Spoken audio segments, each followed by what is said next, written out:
நல்ல பிதாவையும் நன்றியுள்ள இருதயத்தோடு துதிக்கிறோம், ஸ்தோத்தரிக்கிறோம். கர்த்தர் கொடுத்ததான புதிய மாதத்திற்காக நாம் நன்றி செலுத்துகிறோம். ஆண்டவரே, புதிய கிருபைகளுக்காக நன்றி செலுத்துகிறோம். தேவன் தந்த புதிய பிரசன்னத்துக்காக, புது பலனுக்காக நாங்கள் நன்றி செலுத்துகிறோம். நீ மகிமைப்படும் வேண்டுமா நாங்கள் ஜெபிக்கிறோம். ஆரம்பம் அற்பமானாலும் முடிவு சம்பூர்ணமா. ஆரம்பம் அற்பமானாலும் முடிவு சம்பூர்ணமா. குறைவுகள் நிறைவாகட்டும், எங்கள் குறைவுகள் நிறைவாகட்டும். வளர்ச்சியும் செழிப்பாகட்டும், எங்கள் வளர்ச்சியும் செழிப்பாகட்டும். புது கிருபை தாரும் தேவா, புது பலனை தாரும் தேவா. புது கிருபை தாரும் தேவா, புது பலனை தாரும் தேவா. புதிய நாளுக்குள் என்னை நடக்கும், புதிய கிருபையால் என்னை நிரப்பும். புதிய மாதத்தில் என்னை நடக்கும், புதிய கிருபையால் என்னை நிரப்பும். புதிய கிருபைகளை, புதிய ஆசீர்வாதங்களை தருகிறவர், புதிய வார்த்தைகளை தந்து எங்களை ஆசீர்வதியும். இயேசுவின் மூலம் எங்கள் சுகம் கேட்கிறோம். கர்த்தருடைய பரிசுத்த நாமம் மகிமைப்படுவதாக. ஒரு மரண தருவாயில் இருந்த என்னை மட்டமாய் குணமாக்கி அவருடைய ஊழியத்தின் பாதையில் அழைத்து வருகிற கிருபைகளுக்காக முதலாவது தேவனாய் கர்த்தரை நான் சோதரிக்கிறேன், துதிக்கிறேன். வாய்ப்போலங்கே குருவான ஐயா அவர்களுக்கும் சபையார் யாவருக்கும் என்னுடைய நன்றிகளையும் சோதனைகளையும் நான் எடுத்துக்கொள்கிறேன். 2025 ஏப்ரல் 1 இதை புதிய ஆண்டு துவக்கமாக அக்கவுண்ட்ஸ் அவர்கள் என்ன செய்வாங்க பார்ப்பாங்க. ஏப்ரல் 1 முதல் 2026 மார்ச் 31 வரை ஒரு புதிய ஆண்டின் புது கணக்கு அப்படின்னு நம்ம இதை பயன்படுத்துகிறோம். பிதாவாகிய தேவனுடைய அன்பும் நம்முடைய ஆண்டவராகிய இயேசு கிறிஸ்துவின் கிருபையும் இந்த புதிய கணக்கு வருடத்தில் உங்களோடு கூட இருக்க வேண்டும் என்று சொல்லி ஜெபத்தோடு கூட உங்களை நான் வாழ்த்துகிறேன். உங்களை கர்த்தருடைய நாமத்தினாலே உங்களை ஆசீர்வதிக்கிறேன். கடந்த மாதம் முழுவதும் நம்மை வழி நடத்தின நம் ஆண்டவர் இந்த மாதமும் ஆவிக்குரிய ஆசீர்வாதத்திலும் உலக பிரகாரமான ஆசீர்வாதத்திலும் மெய்யாகவே நம்மளை ஆசீர்வதித்திருக்கிறார் என்கிற ஒரு விசுவாசத்தோடு இந்த செய்திக்குள்ளாக நான் உங்களை கடந்து வருகிறேன். கர்த்தர் எனக்கு கொடுத்த இந்த வார்த்தையை உங்கள் மத்தியில் நான் பகிர்ந்து கொள்கிறேன். இது என்னுடைய செய்தி. இதை தியானித்தால் அது உங்களுடைய செய்தியாக அது மாறும் என்பதில் எந்த ஒரு ஐயமும் இல்லை. நம்மில் அநேகருக்கு பிடிக்காத ஒரு காரியம் என்ன என்று பார்த்தால் காத்திருப்பு. வெயிட் பண்றது நம்ம என்ன செய்யாது. நமக்கு சிறு குழந்தையா இருந்தாலும் சரி, வயதானவங்களா இருந்தாலும் சரி, வாலிபர்களுக்கு பிடிக்கவே பிடிக்காது. காத்திருக்குதல் என்ன செய்யாது, பிடிக்காது. நான் வெயிட் பண்ண மாட்டேன். அவசர உலகத்துல இருக்கும். ஏன்னா உலகம் அப்படிப்பட்டதா இருக்கிறது. ஒரு வாகனத்துல போகணும்னாலும் அவசரம், சாப்பிடணும்னாலும் அவசரம், பேசணும்னாலும் அவசரம், பசி வேகமா சாப்பாடு அப்படின்னு சொல்லி என்ன செய்யறோம். எல்லாத்துலயும் நம்ம என்ன செய்யறோம், ஒரு அவசர உலகத்தில் பொறுமை இல்லாத ஒரு ஆத்துமாவாய் நாம் ஆண்டவருடைய பிள்ளைகளாய் கூட நாம் ஜீவித்துக் கொண்டிருக்கிறோம். எடுத்தவர்கள் வாசிப்போம். ஏசாயா 30:18.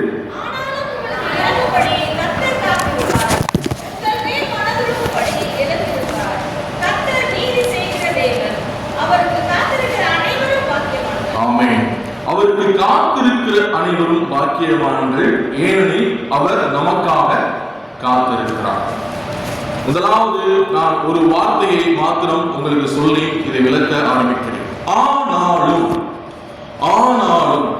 அப்ப ஆனாலும்னாலே என்னது, முன்னாடி இருக்கிற ஒரு சில சம்பவங்களை நம்ம என்ன செய்யணும், பார்க்க வேண்டும். ஆமா, ஆண்டவருடைய கிருபையினாலே இந்த வார்த்தையை நம்முடைய குருவானர் ஐயா அவர்களும் போதகர் அம்மா அவர்களும் ஜெபித்து எனக்கு இந்த வார்த்தையை கொடுத்தார்கள். எனவே இந்த வார்த்தைக்குள்ளாக நிச்சயமாக உங்களுக்கு கர்த்தர் கிரியை செய்வார் என்று நான் விசுவாசிக்கிறேன். இங்கே யூத ஜனம் என்ன செய்து சகாயம் அடையும்படி எகிப்தை நாடி போகிறது.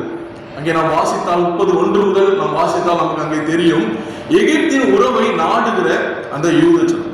இந்த அதிகாரம் முழுவதும், இந்த அதிகாரத்துக்கு பின்பாக ஒரு அதிகாரமும் எருசலேமில் இருக்கிற சூழ்நிலைகளை பற்றி அங்கே ஏசாயா தீர்க்கதரிசி என்ன செய்கிறார்? உரைக்கிறார். அவர்களுக்கான எச்சரிப்பை உரைக்கிறவராய் இருக்கிறார். தெற்கே இஸ்ரவேல் தேசத்தின் ஜனமாகிய யூதா கர்த்தரின் வார்த்தைக்கு கீழ்ப்படிந்து தப்பிக்கொண்டது. ஆனால் எகிப்தோடு கூட்டு வைத்துக் கொண்ட வடக்கே இருக்கிற யூத ஜனம் என்ன செய்தது? அசீரியர்களால் அது பிடிப்பட்டது, சிறைப்பட்டது. 2 ராஜாக்கள் 17ஆம் அதிகாரத்துல நம்ம இதை வாசிக்கிறோம். கர்த்தருக்கு பிரியமில்லாத உறவை மேற்கொண்ட ஜனம் விழுந்து போனது, சிறைப்பட்டது. ஆனாலும் கர்த்தர் காத்திருந்தார்.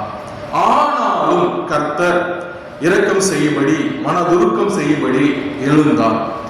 ஏனென்றால் அவர் நீதி செய்கிற தேவன். அப்படிப்பட்டவருக்கு நாம் என்ன செய்ய வேண்டும்? காத்திருக்க வேண்டும் என்று சொல்லி கர்த்தர் நம்மை அழைக்கிறார். ஆமா, நாமில் எல்லோருக்கும் நாம் தெரிஞ்சிருக்கும் கெட்ட குமாரன் உண்மை. அந்த கெட்ட குமாரனை குறித்து தகப்பன் என்ன நினைத்தார்? ஒரு நாள் என் குமாரன் வருவான் என்று எதிர்பார்த்தார், விசுவாசித்தார். ஆனால் சகோதரன் எதிர்பார்த்தாரா? எதிர்பார்க்கவில்லை. தகப்பனார் தூரத்தில் வரும்போதே போய் அனைத்து பாதரட்சைகளையும் மோதிரத்தையும் விருந்தையும் ஆயத்தம் பண்ணி மிக மகிழ்ச்சியாக சந்தோஷமாக தன்னுடைய மகனின் வரவை அவர் கொண்டாடினார் என்று வேதம் சொல்லுகிறது. நம்முடைய பரம தகப்பனும் இப்படிப்பட்டதான அழைப்பை, அன்பை, எதிர்பார்ப்பை உடையவராய் நம் மத்தியில் காணப்படுகிறார். எனவேதான் அவர் சொல்லுகிறார், நான் காத்திருக்கிறேன், ஆனாலும் என்னை விட்டு போனாய், ஆனாலும் பாவம் செய்தாய், ஆனாலும் நான் காத்திருக்கிறேன். நான் தந்தை நாட்டுமாவுக்காக காத்திருக்கிறேன். 100 ஆடுகள் இருந்தது, ஒரு ஆடு தான் போச்சு, போனாலும் விடல. மெய்ப்பன் என்ன செஞ்சா? 99 ஆடுகளை விட்டு அந்த ஒரு ஆடை போய் பிடிச்சி கூட்டு வந்ததுக்கு அப்புறம் தான் அவருக்கு சந்தோஷம் வந்தது. ஆனாலும் 99 இருக்கு, ஆனாலும் அந்த ஒரு ஆட்டை தேடி போன மெய்ப்பனை போல நம் ஆண்டவர் நம்மை தேடுகிறார். நம்முடைய ஆத்மாவை பார்க்கிறவராய் இருக்கிறார். காரணம், அவர் நமக்காக காத்திருக்கிறவராய் இருக்கிறார். இந்த காலை வேளையிலே அன்பு திருச்சபையை இன்னும் அதிகமாய் கர்த்தர்களோடு கூட இடைபடுவாராக. வாசிப்போம் 30:15 ஏசாயா.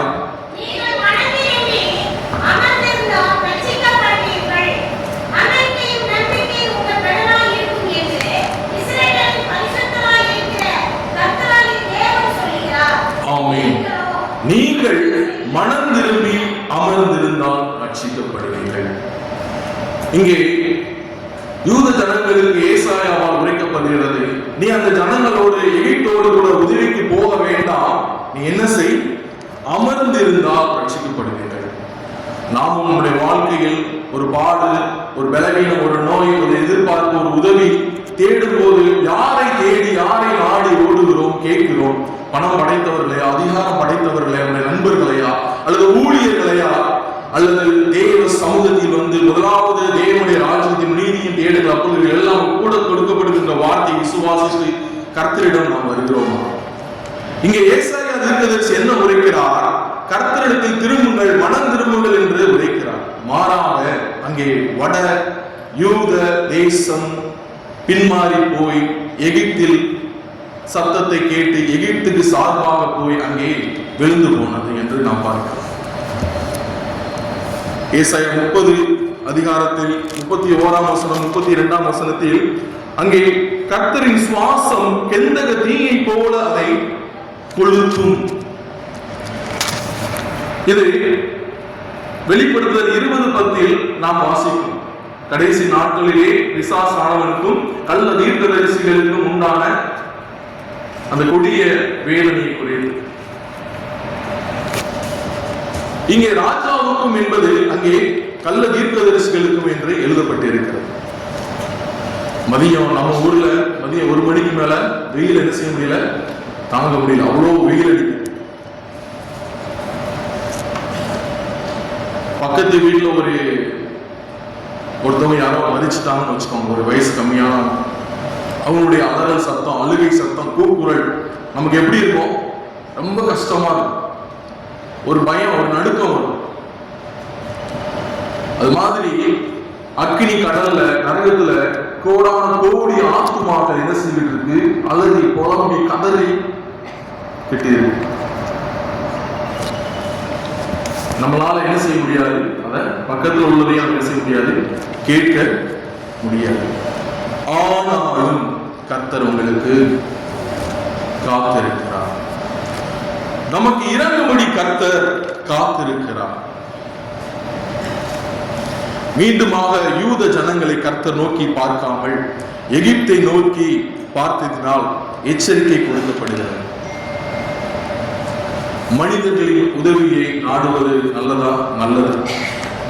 மனிதர்களின் ஜெபங்களை நாடுவது நல்லதா? நல்லது. ஆனால் முதலாவது நாம் தேவனோடு பேச வேண்டும். வேதம் சொல்கிறது அவர் ஜெபத்தை கேட்கிறவர் என்று. நாம் பேசினால் அவர் கேட்கிறார்.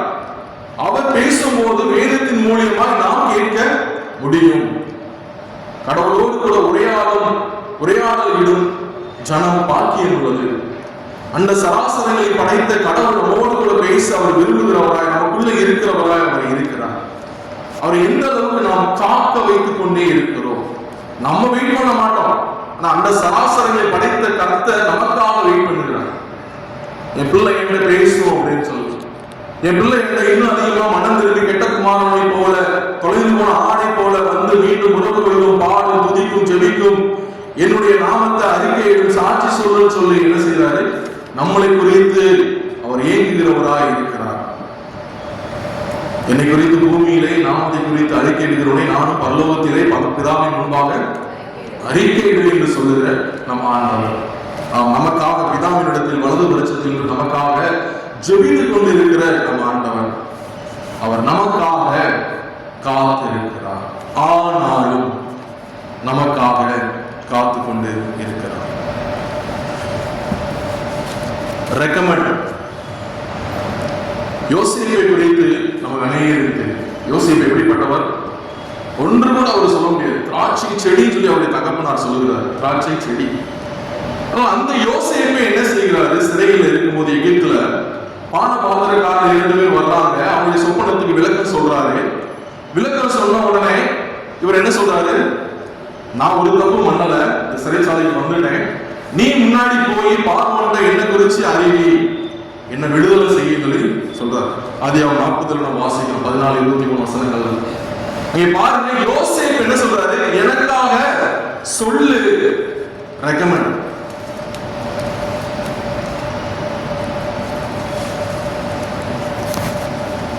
ஆனால் வேதம் சொல்லுகிறது, பானபாத்திரக்காரன் யோசேப்பை மறந்து போனான்.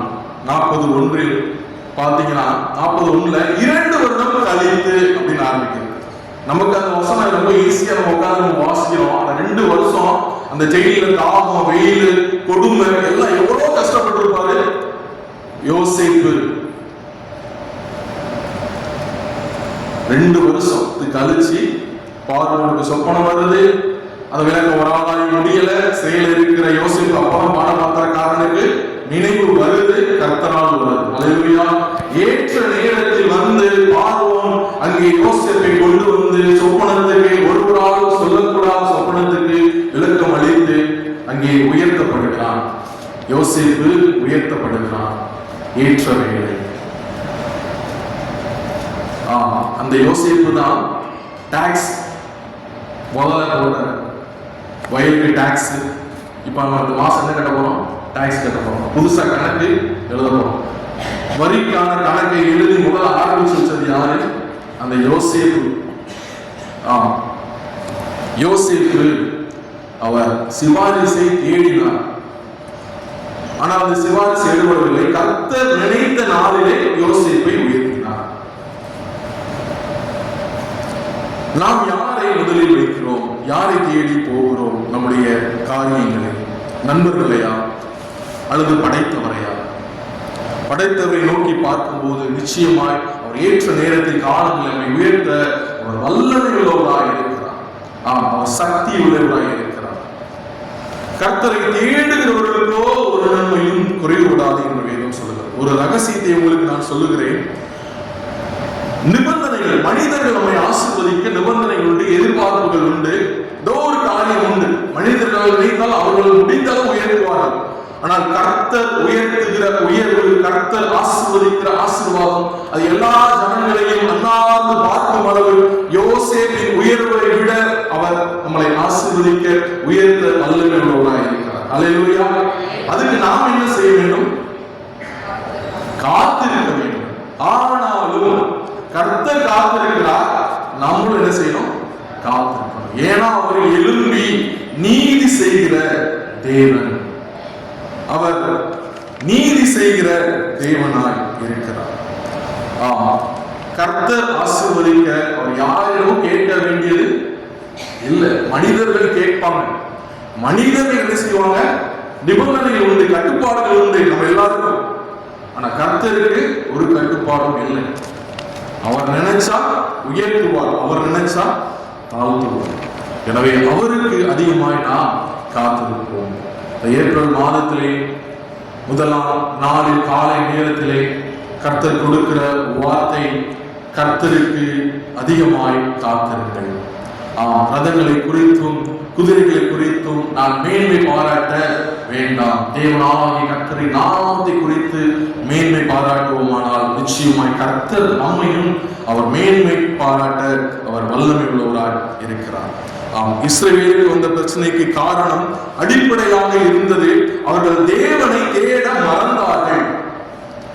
அவர்கள் தேவனை நோக்கி பார்க்க மறந்தார்கள். கர்த்தரை நம்பாத ஜனத்தை அவர்கள் தேடி ஓடினார்கள். வல்லமை மிக்கவர் என தாங்கள் நினைத்தவர்களை சார்ந்து கொண்டார்கள். நாம் யாரை சார்ந்திருக்கிறோம்? வேதம் தெளிவாக எச்சரித்து சொல்லுகிறது, நாசியில் சுவாசம் உள்ள மனிதனை. ஆமென். எனவே இன்னும் அதிகமாய் நம்மை படைத்த கர்த்தரை நாம் துதிப்போம், நம்புவோம். ஒரே ஒரு காரியத்தை மாத்திரம் சொல்லி நான் விடைபெறுகிறேன். நம்முடைய இந்த உலக யுத்தங்கள் நடைபெற்றுக் கொண்டே இருக்கிறது, நாடுகளுக்கு நாடுகள். நேற்று பார்த்தீங்கன்னா ஈராக்குக்கும் அமெரிக்காவும் என்ன செய்யறாங்க? ரெடியா இருக்காங்க சண்டை போட. உலக யுத்தங்கள் பார்த்தீங்கன்னா நல்லா யோசிச்சு பார்த்தீங்கன்னா அநேக யுத்தங்கள் எதனால் நடக்குது? யாருக்கா நடக்குதுன்னா மதத்தினால். யூதர்களுக்கும் பாலஸ்தீனருக்கும். யூதர்களுக்கு சப்போர்ட் கிறிஸ்தவ நாடுகள், பாலஸ்தீனத்துக்கு சப்போர்ட் முஸ்லிம் நாடுகள். அங்கே கிறிஸ்தவ நாடுகள் ஆகிய அங்கே அமெரிக்கா போன்ற நாடுகள், இங்கிட்டு ஈராக் போன்ற நாடுகள் தங்களை என்ன செய்கிறார்கள்? தாக்கிக் கொண்டு இருக்கிறார்கள். இதுக்கெல்லாம் காரணம் என்று யார் என்று பார்த்தால், அங்கே ஈசாக்கு பிறப்பதற்கு முன்பாக தன்னுடைய மனைவியால் உதவி பெண்ணாகிய கொடுத்து இன்னொரு ஜாதியை உண்டாக்கின, இஸ்மவேலை உண்டாக்கின யார் உண்டாக்கின? ஆபிரகாம். வேத ஆராய்ச்சியாளர்கள் சொல்றார்கள், ஆபிரகாமாலதான் இப்ப சண்டை நடந்துகிட்டு இருக்கு. அநேக குழந்தைகளும் பெண்களும் அப்பாவி வாலிபர்களும் மறித்து கொண்டிருக்கிறார்கள் இப்பொழுது வரை. ஆபிரகாமுக்கு வாக்கு பண்ணினது ஈசாக்க, வெயிட் பண்ணல. ஆபிரகாம் சற்று விலகி போனார். ஆனா மெயின் அக்யூஸ் யாரு? சாரா. ஆதாமையும் தேவனையும் பிரிக்க பாவத்தை உண்டு பண்ணது யாரு? ஏவா. யாக்கோபுக்கும் அவனுடைய அண்ணனுக்கு சண்டை வர முக்கிய காரணம் யாரு? மிக கவனமாக நம்முடைய வாக்கு தத்தத்தை, நம்முடைய உறவுகளை நாம் கொண்டு செல்வது மிக அவசியமாய் இருக்கிறது. அதை நம்மை மாத்திரமல்ல, நம்முடைய சந்ததிகளை பாதிக்கிறதா இருக்கிறது. அது வலியை உண்டு பண்ணுகிறதா இருக்கிறது, வலியை அல்ல, ஒன்லி பெயின். நம்முடைய சந்ததிகளுக்கான ஆசீர்வாதத்தை வைத்து போக நாம் இன்னும் அதிகமாய் கர்த்தரை நோக்கி பார்த்து அவருக்கு முன்னாக நாம் அமர்ந்திருப்போம். கர்த்தர் நம்மை இன்னும் அதிகமாய் ஆசீர்வதிப்பார். நம்மை போல இன்னும் அதிகமாக என்னுடைய சந்ததிகளையும் ஆசீர்வதிக்க கர்த்தர் விரும்புகிறார். இந்த ஏப்ரல் 1ஆம் தேதி உலக மக்கள் என்ன சொல்கிறார்கள்? முட்டாள்கள் தினம் என்று சொல்லுகிறார்கள். நாம் இன்னும் எல்லாவற்றையும் அறிந்தவர்களாக இருந்து நாம் மீண்டும் மனம் திரும்பாமல் கர்த்தர் நமக்காக காத்து கொண்டே இருப்பாரானால் நாமும் கூட இந்த ஏப்ரல் 1ஆக வாய்ப்பு இருக்கிறது. எனவே தெளிந்த புத்தி உள்ளவர்களாக இருப்போம், வஞ்சிக்காதபடி இருப்போம், விழித்திருப்போம், ஜெபித்திருப்போம், கர்த்தருக்கு காத்திருப்போம். கர்த்தர் நமக்காக காத்திருக்கிறார். பயப்படாதிருப்போம், நடுங்காமல் இருப்போம். யாக்கோபு நடுங்கிடுவானோ, யாக்கோபின் தேவன் துணையே, அமெரிக்கை வாழ்க்கை அலைப்போம், ஆண்டவர் மார்பில் சுகிப்போம், பதறாத வாழ்வும் சிதறாத மனமும் பரிசாக தேவன் அருள்வார். பதறாத வாழ்வும் சிதறாத மனமும் பரிசாக தேவன் அருள்வார். ஆனந்த ஒலி ஒளி கேட்கும், ஆடல் பாடல் சத்தம் தொனிக்கும், ஆகாய விண்ணினாய் அவஜனம் பெருகும், ஆண்டவர் வாக்கு பலிக்கும். ஆகாய விண்ணினாய் அவஜனம் பெருகும், ஆண்டவர் வாக்கு பலிக்கும். நம் ஆண்டவர் வாக்கு பலிக்கும். நம் ஆண்டவர் வாக்கு தத்தங்கள் பலிக்கும். ஏப்ரல் மாதத்தில் நமக்கான வாக்கு தத்தம், அந்த வார்த்தையானது கர்த்தர் நமக்காக காத்திருக்கிறார், கர்த்தர் நமக்காக எழுந்திருக்கிறார். நாம் அவருக்காக காத்திருந்தால் நாம் பாக்கியவான்களாக பாக்கியவதிகளாக இருப்பதில் எந்த ஐயமும் இல்லை. காரணம் அவர் நீதி செய்கிற தேவனாக இருக்கிறார். கர்த்தர் உங்களையும் சந்ததிகளையும் இன்னும் அதிகமாக ஆசீர்வதிப்பாராக. ஆமென்.